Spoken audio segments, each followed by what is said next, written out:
Oceanógrafo del SPOL, Jonathan Cedeño.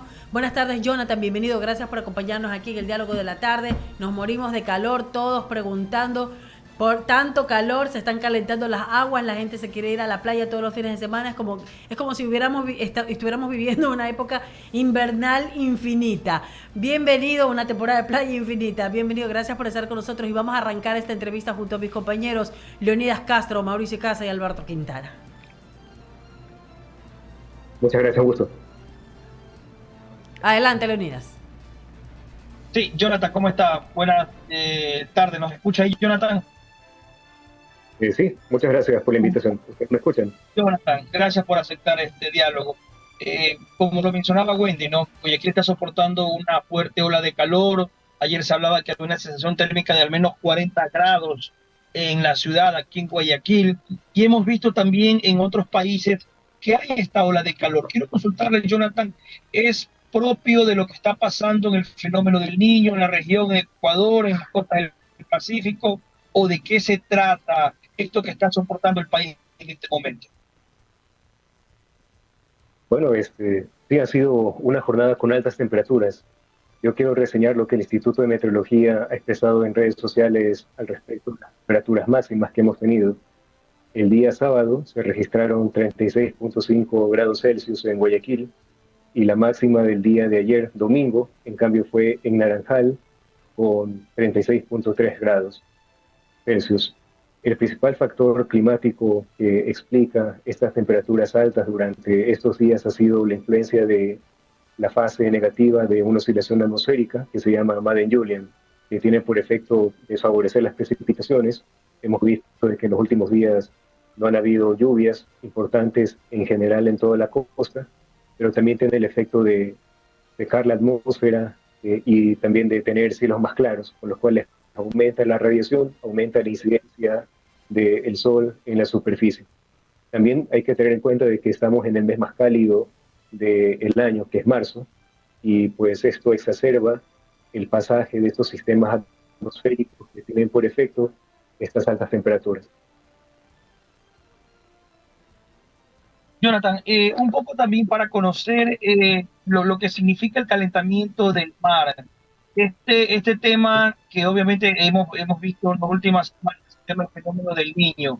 Podemos decir que el fenómeno del Niño sigue vigente, sigue en su auge. Lo que está pasando en Ecuador es parte del fenómeno del Niño, un calentamiento global lo que estamos viviendo, donde vemos que las temperaturas arrasan también en Europa, en España, en Río de Janeiro se informaba de alrededor de 60 grados, 62 grados Celsius este fin de semana. ¿Es correcto ese tema, Jonathan, un poco para tener también claro, no solamente a nivel de Ecuador, sino a nivel regional, Sudamérica y también lo que pasa en Europa, por ejemplo, en España? Y es correcto, actualmente en la región varios países han experimentado altas temperaturas. Como se mencionó, Brasil ha marcado récord con una sensación térmica de 62.3 grados Celsius en Río de Janeiro, pero no ha sido la única, sino también varias estaciones en Perú, en Bolivia, en Chile, en Colombia y en algunos países de Centroamérica. Vale distinguir de que la sensación térmica es diferente de la temperatura máxima. La sensación térmica es un índice de bienestar, puede ser calculado con la temperatura máxima, con la humedad relativa y también con los vientos. Y tiende a ser un poco mayor que la temperatura máxima justamente para expresar esa comodidad que puede tener el ser humano al experimentar una temperatura ambiente extrema. El niño, a pesar de que estamos ya en la fase de declinación, sigue siendo un factor, quizás no el más importante, pero también está interactuando con la señal más importante que permite explicar esta onda de calor, que como fue mencionado es la oscilación Madden-Julian en la fase negativa, es decir, en la fase subsidente. Jonathan, ¿cómo le va? Permítame hacerle una consulta muy puntual antes de ir con Mauricio y Casa. Justamente lo que tiene que ver con esta necesidad de que desde los gobiernos locales hay un replanteamiento, ¿no? Un replanteamiento en lo que tiene que ver con lo que llamamos nosotros el diseño de las ciudades, ¿no? Estamos abocados, pues, definitivamente a consecuencias derivadas del cambio climático. Lamentablemente la falta de visión en lo que tiene que ver con el campo de la planificación hace que sigamos pues pensando en las cositas por separado y que no tengamos pues una proyección integral. A mí me parece increíble que incluso programas habitacionales que impulsan los gobiernos locales, llámese las municipalidades en algunos casos, pues por increíble que parezca, hasta carecen de áreas verdes, apenas tratan de por ahí lo que dice la normativa de que de la extensión este porcentaje y pare de contar. Entonces como que no hay una verdadera cultura en torno a este tema que nos está cambiando totalmente la vida. ¿Qué nos puede comentar desde su perspectiva técnica? Así es, hace falta también una visión desde los gobiernos locales y regionales de conceptualizar las condiciones del clima que debido al cambio climático pueden llegar a ser más extremas.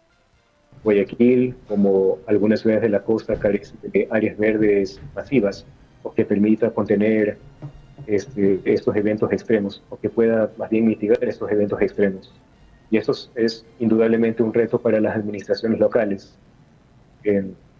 A consecuencia de las condiciones cálidas derivadas del Niño, ya en meses anteriores, de hecho Guayaquil ha sufrido también mucha presión en sus temas ambientales con respecto a los árboles que hemos visto, las hojas pues, y las ramas también han empezado a caerse, producto de la invasión de estas plagas.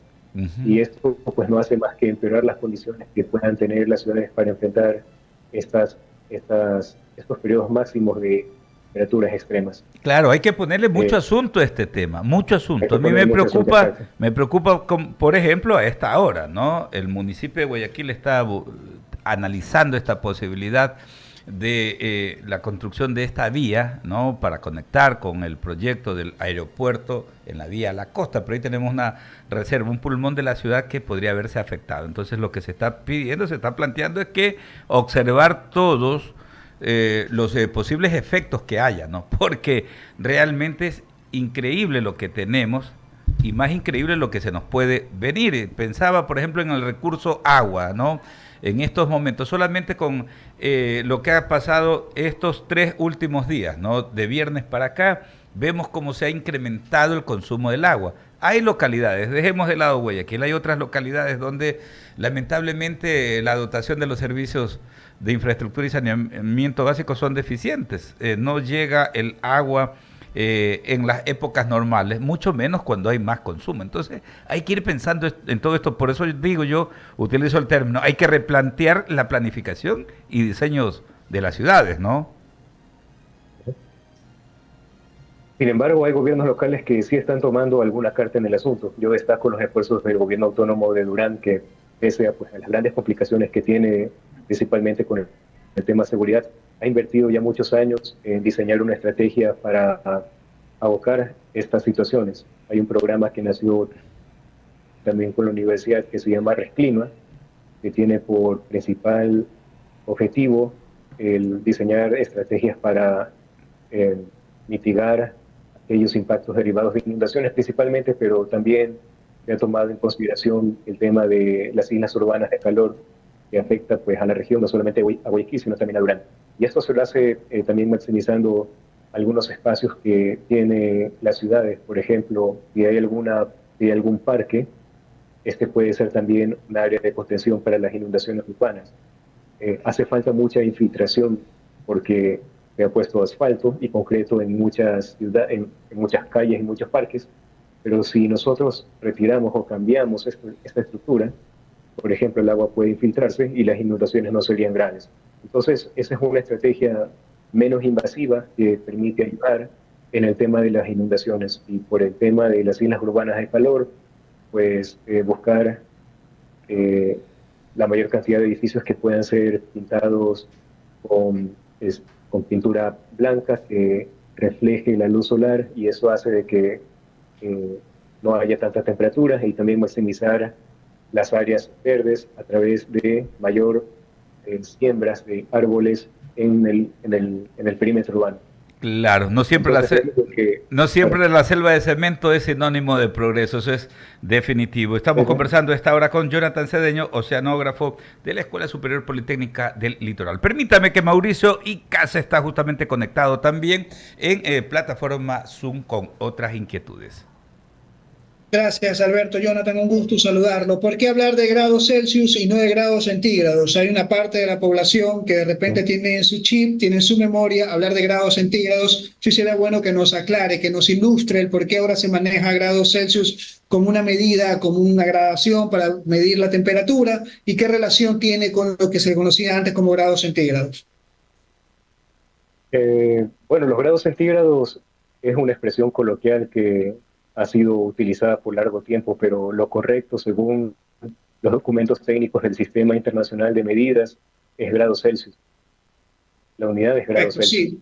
Entiendo que desde casi los años 50 se venía manejando el tema de grados Celsius en otras latitudes del mundo y que la relación es prácticamente la misma con relación a los grados centígrados que era como se conocía antes. Ahora, para poder entender también cómo funciona esto del calentamiento global, quisiera que por favor nos explique si solo depende de factores externos al globo terráqueo, entiéndase el sol, entiéndase cómo nos comemos la capa de ozono y los rayos UV penetran más, o también de alguna forma lo que estamos haciendo como seres humanos está provocando que hay una especie de fiebre interna, por utilizar una analogía, que haga que el globo terráqueo de por sí también comience a calentarse y hay esas dos situaciones en el planeta.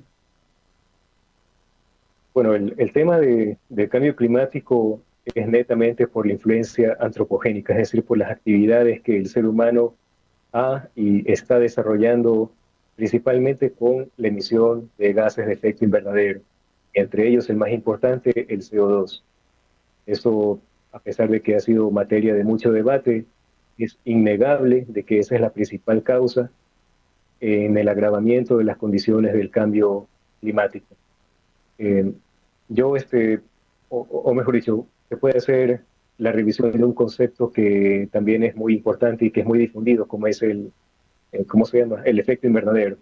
El efecto invernadero permite la vida en la Tierra, eso es cierto, y también es un elemento natural que tiene la Tierra y que favorece la vida, eso es cierto también. Pero ¿qué pasa si a este efecto invernadero natural nosotros le agregamos más partículas que retienen el calor como es el gas CO2? Esto hace que el efecto invernadero incremente el potencial de calor que contiene en la atmósfera y con la consecuente de que las personas que están allí, los seres humanos que están dentro de esta celda, experimenten mayor calor. Y esto se lo ha hecho debido a las emisiones de gases de efecto invernadero por las actividades industriales que nosotros pues hemos creado como parte del desarrollo tecnológico, es cierto, casi sin mucha responsabilidad, pero ahora estamos ante las consecuencias y a través de estas estrategias del IPCC y también de las conferencias de cambio climático, pues ahora se está pensando mucho más seriamente en cómo cambiar el destino de las cosas. Jonathan, y una más de mi parte para devolverle paso a mis contertulios, porque somos expertos nosotros de repente en delegar responsabilidades o depositar las responsabilidades en terceros y decir, no, ¿sabe qué? Es que la autoridad tal tiene que hacer esto o la autoridad de acá tiene que hacer lo otro. Sin embargo, creería yo, y me va a corroborar usted o corregir, que el ser humano individualmente desde su metro cuadrado también puede ayudar mucho a que que el planeta vuelva a respirar. Por favor, ilústrenos sobre eso.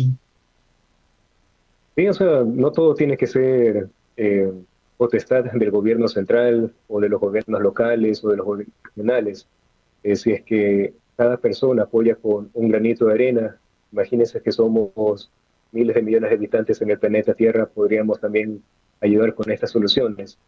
Desde el ciudadano común, en temas de cambio climático, nosotros podemos aportar siempre con, es que utilizamos un vehículo, mantenerlo siempre en las mejores condiciones posibles, porque es que tiene algún mal mecánico, esto hace de que se emita mayor contaminantes y eso pues también afecta a la atmósfera y a la calidad del aire que respiramos.